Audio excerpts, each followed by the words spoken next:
بسم اللہ الرحمن الرحیم۔ صرف 5 منٹ کا مدرسہ قرآن و حدیث کی روشنی میں 17 ربیع الثانی۔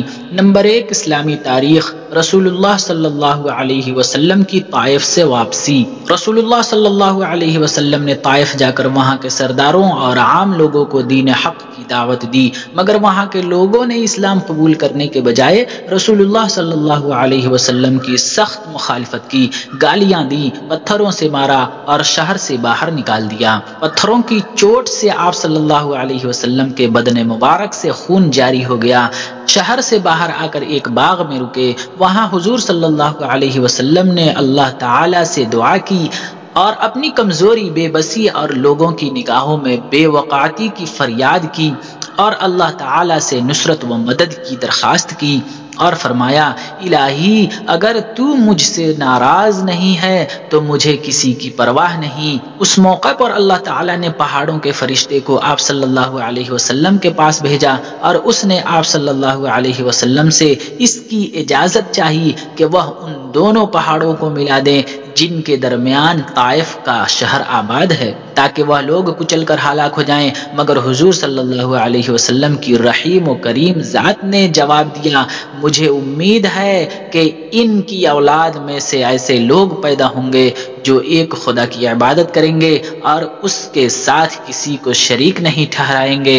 حضور صلی اللہ علیہ وسلم کی اس دعا کا اثر تھا کہ محمد بن قاسم جیسے بہادر نوجوان طائف کے قبیلہ بنی ثقیف میں پیدا ہوا، جن کے ہاتھوں اللہ تعالیٰ نے ہندوستان تک اسلام کو پہنچایا۔ نمبر 2، اللہ کی قدرت، ناک کے بال۔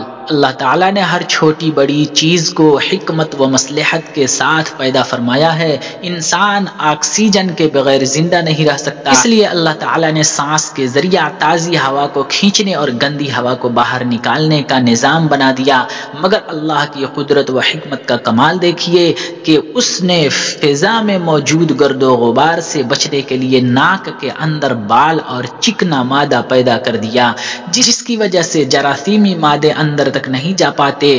اس طرح انسان ناک اور پھیپھڑوں کی بہت سے بیماریوں سے محفوظ ہو جاتا ہے۔ واقعی اللہ تعالیٰ نے اپنی قدرت سے معمولی سی چیزوں کے ذریعہ انسان کو بڑی بڑی بیماریوں سے محفوظ کر دیا۔ نمبر 3، ایک فرض کے بارے میں، شوہر کے بھائیوں سے پردہ کرنا۔ رسول اللہ صلی اللہ علیہ وسلم نے فرمایا، نامحرم عورتوں کے پاس آنے جانے سے بچو۔ ایک انصاری صحابی رضی اللہ تعالی عنہ نے عرض کیا، دیور کے بارے میں آپ صلی اللہ علیہ وسلم کیا فرماتے ہیں؟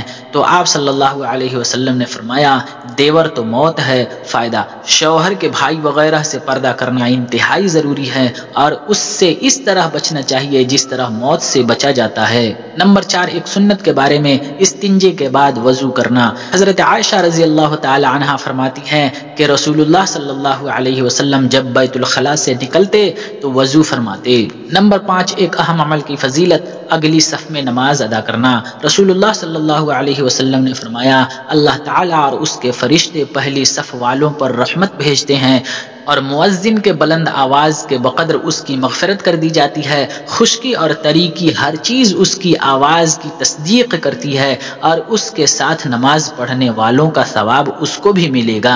نمبر 6، ایک گناہ کے بارے میں، نماز چھوڑنا۔ رسول اللہ صلی اللہ علیہ وسلم نے فرمایا، جو شخص جان بوجھ کر نماز چھوڑ دیتا ہے، اللہ تعالیٰ اس کے سارے اعمال بیکار کر دیتا ہے اور اللہ کا ذمہ اس سے بری ہو جاتا ہے جب تک کہ وہ اللہ سے توبہ نہ کر لے۔ نمبر 7، دنیا کے بارے میں، دنیا سے بچو۔ رسول اللہ صلی اللہ علیہ وسلم نے فرمایا، سنو، دنیا میٹھی اور ہری بھری ہے اور اللہ تعالی ضرور تمہیں اس کی خلافت عطا فرمائیں گے تاکہ دیکھیں کہ تم کیسے اعمال کرتے ہو، بس تم دنیا سے اور عورتوں کے فتنے سے بچو۔ نمبر 8، آخرت کے بارے میں، جنت کی نعمتیں۔ قرآن میں اللہ تعالیٰ فرماتا ہے، مقرب بندوں کے لیے جنت میں ایسے میوے ہوں گے جن کو وہ پسند کریں گے اور پرندوں کا ایسا گوشت ہوگا جس کی وہ خواہش کریں گے، اور ان کے لیے بڑی بڑی آنکھوں والی حوریں ہوں گی جیسے حفاظت سے رکھا ہوا پوشیدہ موتی ہو۔ یہ سب ان کے اعمال کا بدلہ ہوگا۔ وہاں کبھی وہ بےہودہ اور بری بات نہیں سنیں گے، ہر طرف سے سلام ہی سلام کی آواز آئے گی۔ نمبر 9، طب نبوی سے علاج، پاگل پن کا علاج۔ رسول اللہ صلی اللہ علیہ وسلم نے فرمایا، عجوہ کھجور جنت کا پھل ہے اور جنون یعنی پاگل پن کا علاج ہے۔ نمبر 10، قرآن کی نصیحت۔ قرآن میں اللہ تعالیٰ فرماتا ہے، اے ایمان والو، سچی بات یہ ہے کہ شراب، جوا، بت اور فال کھولنے کے تیر، یہ سب شیطان کے ناپاک کام ہیں، لہذا تم ان سے بچو تاکہ تم اپنے مقصد میں کامیاب ہو جاؤ۔